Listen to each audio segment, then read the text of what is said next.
Alors, nous sommes à Geispolsheim, dans un club du département du Bas-Rhin, pour voir un jeune arbitre qualifié pour la Coupe de France de la Poste sur la phase terrain.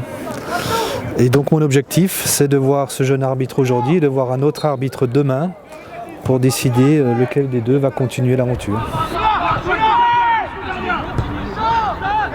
On est observé sur le terrain, sur notre gestion avant, après match, gestion du match, connaissance du loi du jeu. Souvent, on est juste là, on arbitre 90 minutes et on part, alors que là, aujourd'hui, on a un vrai tournoi pour nous, on a un challenge entre arbitres. Donc c'est un challenge qui a été organisé que pour les arbitres, une Coupe de France des arbitres. C'est une nouvelle opération et je pense qu'elle a le mérite de mettre en lumière le difficile loisir d'être arbitre de football. Aujourd'hui, pour moi, c'est une chance d'être observé parce que je vais faire des choses bien et peut-être des choses moins bien. Pas des erreurs, mais par rapport à mon placement, par rapport à la façon dont je suis. Est-ce qu'on a la black zone? La black zone, c'est entre la ligne de touche là et la surface de réparation des 16 mètres. Et en fait, on a là, c'est la black zone. Est-ce que j'y étais vraiment? Est-ce que je me suis mis dans le meilleur angle? Est-ce que j'ai bien laissé l'avantage? Est-ce que j'ai pas mal considéré une faute? Et ça va me permettre de quoi? Avec cette chose-là, je vais pouvoir travailler dessus et m'améliorer. Donc, je vais être noté sur tout ça. En même temps, la gestion, donc on espère pas de stress ou de grosses fautes. Est-ce que je prends les bonnes décisions? Est-ce que j'arrive à être présent? Est-ce que je suis toujours proche des fautes ou être au mieux? Donc c'est une globalité en fait de l'arbitrage, que la condition physique, la connaissance des lois et la personnalité. Après une phase de sélection sur des quiz, il y a la phase terrain. Donc les arbitres sont vus par des observateurs JF ou des observateurs de la Ligue sur les week-ends. Et chaque observateur, en fin de week-end, le dimanche soir, doit décider lequel des deux, celui de samedi ou celui de dimanche, peut continuer l'aventure. Et on va continuer comme ça, ainsi de suite, jusqu'à ce qu'on arrive à un trio de tête et jusqu'à la finale, il me semble, de la Coupe de France, où l'arbitre vainqueur aura le droit de participer à la finale de la Coupe de France, bien sûr, mais aura le droit de participer à la préparation du quatuor pour cette finale de Coupe de France. Aujourd'hui, moi, je représente une ligue, un district, tous les arbitres de France. Parce que demain, si je fais quelque chose de pas bien, on va me dire « ouais, mais l'arbitre là, M. Félix, il était pas bon, il a fait ça, etc. » Ou ça va porter préjudice à un collègue dont je représente tout le monde. Pas que moi, pas que mon nom de famille, mais surtout un maillot, quoi. On est humain, hein. On se trompe tout le temps, ou des petites erreurs ou pas. Et c'est jamais possible de dire qu'on n'a fait aucune erreur. Par contre, le truc où moi je rentre dans mes vestiaires, je sais que j'ai fait un match et je dors la nuit. C'est ça le match parfait pour moi. C'est un match en 18 R3, c'est le premier niveau de régional. Un match assez plaisant à arbitrer normalement, comme tout match de foot en fait à tout niveau. Alors je vais être attentif à la motivation de l'arbitre, ça c'est déjà une première des choses. Et puis après on va noter l'ensemble des aspects, les aspects physiques, les aspects techniques et surtout la personnalité, voir si l'arbitre est capable de diriger un match. Ici on est en U19 avec l'ensemble de l'environnement, que ce soit les joueurs mais aussi les éducateurs, la surface technique et puis les spectateurs. Voir comment est-ce qu'il peut gérer une rencontre en se mettant en valeur et surtout en faisant plaisir aux joueurs. On a le plaisir d'arbitrer, d'aller sur le terrain. Donc c'est quelque chose qui ne s'explique pas, qu'on se comprend qu'un collègue. Dès qu'on voit un collègue, c'est direct une famille, un cousin, un frère de maillot, comme on dit. On a 3 à 5 secondes pour prendre une décision. On a des joueurs, on doit gérer déjà juste sur le terrain 22 joueurs sans compter les entraîneurs et les remplaçants. On doit gérer le stress des spectateurs. Après, ça apprend juste beaucoup de choses en fait.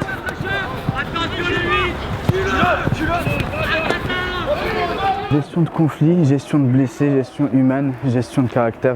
On a des caractères différents chaque week-end, des joueurs différents chaque week-end. Pouvoir gérer les hommes, même si on a que 22 ans, pouvoir gérer les acteurs et faire en sorte qu'au lieu de distribuer, moi je dis toujours bêtement, des avertissements, il y a la lettre et il y a l'esprit, d'oublier parfois un avertissement et de faire preuve un petit peu de management pour essayer de faire comprendre aux joueurs que ce qu'il a fait est une faute certes, mais on peut essayer de dialoguer. Voilà, c'est ça, avoir une personnalité. Un arbitre, il doit avoir le sourire quand il arbitre, ça nous fait plaisir, il doit être là sur le terrain et se faire plaisir. Un arbitre, le meilleur arbitre, je pense, c'est celui qui se fait plaisir. Un arbitre, c'est un directeur du jeu qui est là pour pour faire en sorte qu'une rencontre se passe bien, se déroule dans les meilleures conditions. Pour moi, le meilleur arbitre, c'est celui qui passe inaperçu, qui essaye de se fondre parmi les joueurs. Et à la fin du match, quand tout le monde va le féliciter, il aura réussi sa mission. Surtout quand le match est jovial, quand le match est très très bon physiquement et que tout le monde se fait plaisir, on n'a pas envie que ça s'arrête parce qu'à la fin des 90 minutes, on rentre. Et on n'a plus de match pendant soit jusqu'au lendemain, soit on a la chance de refaire, soit jusqu'à la semaine prochaine. Et c'est long. Et là, on a la trêve qui arrive, donc on veut encore moins que ça s'arrête. Mais comme dit, si on pouvait arbitrer tout le temps, on le ferait. On est là, ouais, on va aller s'échauffer. Juste avant de sortir, je vérifie mes équipements, comme tout joueur. Voilà, notre écusson. J'en ai même un deuxième au cas où je le perds. Nos stylos. Et notre sifflet qui aujourd'hui va être sûrement orange par rapport au maillot que je vais mettre. Il n'y a pas d'équipe sans entraîneur. L'entraîneur ne peut pas être entraîneur sans joueur. Et un match de foot ne peut pas avoir lieu sans arbitre. Donc chacun, les trois piliers du football ont besoin de l'autre. Mais parfois, ce qui est très malheureux, c'est que c'est plus nous qui donnons le respect qu'on le reçoit. Mais on fait avec et vous allez voir, à la fin du match, ça va être très très bien. Ça va bien se passer. On va être contents, ils vont être contents, ils vont dire désolé c'était le match et on va être contents, on va rentrer chez nous. On va faire le point sur notre match et la vie elle va continuer. Ce n'est pas qu'un échauffement physique, c'est aussi un peu de voir quel joueur a quoi et de savoir que, de voir un peu, parce que là ils font pas attention, ils ont mis quelque chose qu'il fallait pas, s'il faut qu'ils enlèvent quelque chose, et un peu de voir la technicité.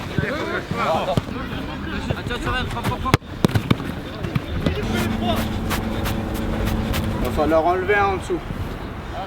Pareil, ce que vous avez, le blanc. Ah d'accord. Merci pour cette Coupe de France. J'ai la chance cette année. Je ne suis pas quelqu'un de phénoménal, je ne suis pas le meilleur arbitre qui soit de loin, mais ça permet de parler au nom de mes collègues et de voir qu'on est valorisé et qu'on est aimé. Mais merci pour tous les arbitres, merci beaucoup. Si on y va, on va aller faire le contrôle des licences. Plus proche de vous, je vous fais confiance. Vous ne savez pas, vous levez juste tout droit pour rester tout droit. Je vais prendre ma décision. S'il s'avère que je n'ai pas une autre décision, que j'ai vu autre chose, que peut-être je me suis trompé ou autre, on va suivre ma décision. Je reviendrai m'excuser, on a discuté. Numéro 14, Ilias. Encore bon match, messieurs, le capitaine.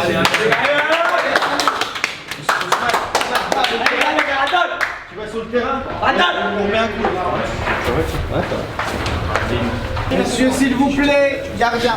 Les gars, oh. Quand je suis bien crampon, vous me levez le short pour voir si vous avez un cuisseur ou autre. Vous pouvez commencer. Ilian.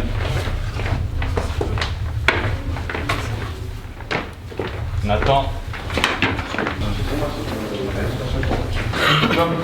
Mon kill, allez les gars.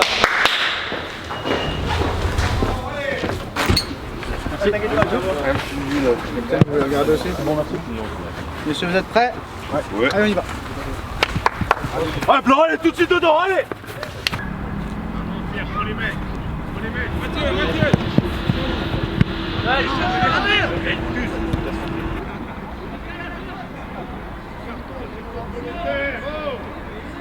N'importe quoi, ça. C'est les mains.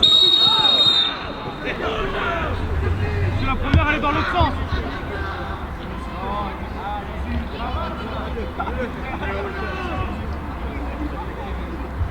Mathieu, ça va. Jouez. Parlez-vous. Donne-la. Pierre, couverture. Je ne vais pas entendre ces propos-là, d'accord? Attention. On domine dans le vide là. Ça.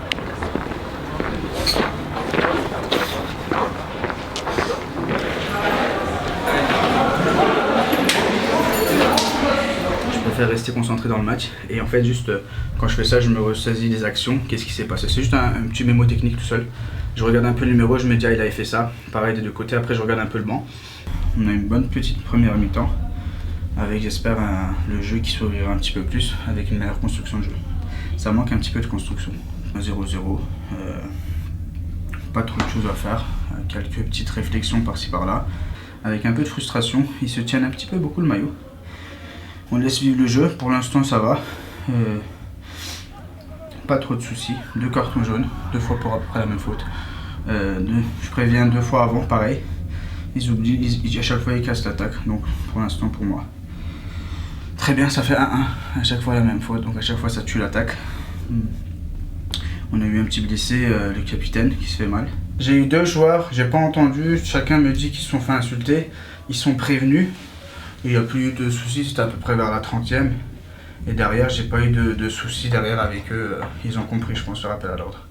Mais quand ça devient verbal et irrespectueux, là on doit faire acte. J'entends pas, par contre je suis à côté et je vois qu'ils se cherchent un petit peu. C'est pour ça que je me permets de faire un rappel à l'ordre assez visible par tout le monde, comme ça ils comprennent qu'ils sont prévenus. Après l'entraîneur me demande des cartons jaunes tout de suite. On n'est pas là pour tout de suite cartonner. Il n'y avait pas lieu à mettre des cartons. Il faut garder un certain calme, une certaine maîtrise de soi pour arriver à finir son match. Parce que si on le fait pas, on commence à mettre des cartons par-ci par-là, on commence à être frustré, on prend pas des bonnes décisions. Parfois c'est pas facile. Et on va y aller maintenant.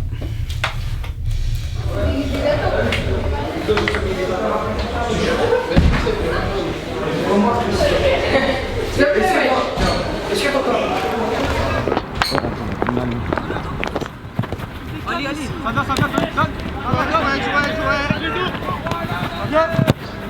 Remise. Remets-la. Ça vient. Remets-la tout de suite là. C'est pas moi qui tiens le maillot, c'est vous. C'est juste.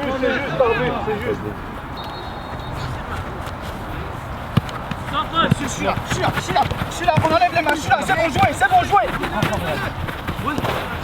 Tu l'as, c'est souvent seul. Regarde,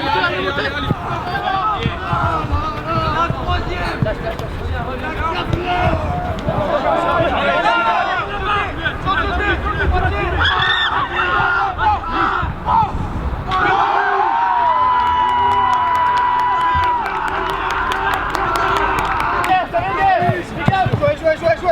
Jouez. Tiens, fais-le la main.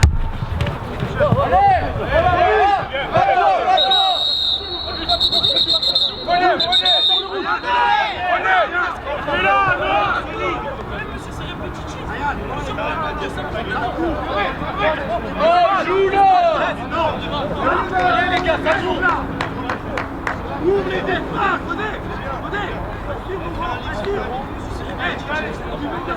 Tu fais ton match. Droite, regarde, c'est toi. Oh, c'est lui. Je l'ai envoyé les gars. Voilà. La pointe.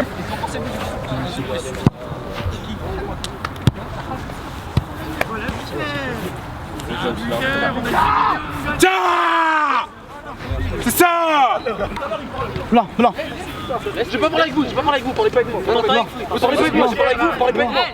avec moi. Non, je vous dis calmement, regardez, il est énervé. On chambrait tout le temps. Ouais, mais ça, c'est pas moi. Vous savez. Voilà. Une guerre ou pas Les gars, le buteur qui a pris carton jaune. Moi j'ai mis sur le Continuation. Merci. À vous aussi. Voilà, les gars.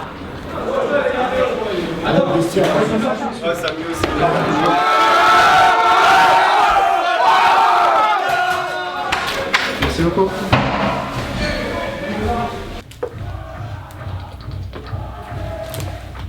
Très tendu.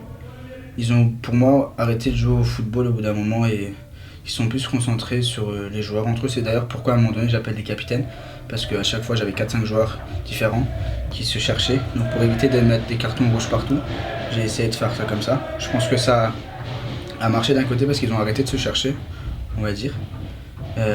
Très tendu, mais assez bien. Pas de... Je pensais qu'il allait y avoir peut-être un peu de conflit à la fin. Pas eu, donc je pense avoir gardé le contrôle jusqu'à la fin.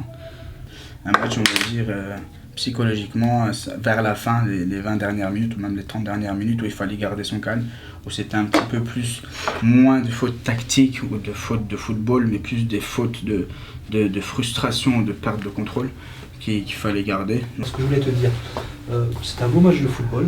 Enfin, moi j'ai trouvé des belles actions. Sur le terrain, les joueurs étaient relativement corrects. Après, comme tu l'as bien vu, et c'est important qu'un arbitre puisse séquencer un petit peu ces 90 minutes, c'est que la tension est montée. Je pense que tu as réussi à la faire baisser quand tu as exclu les deux joueurs.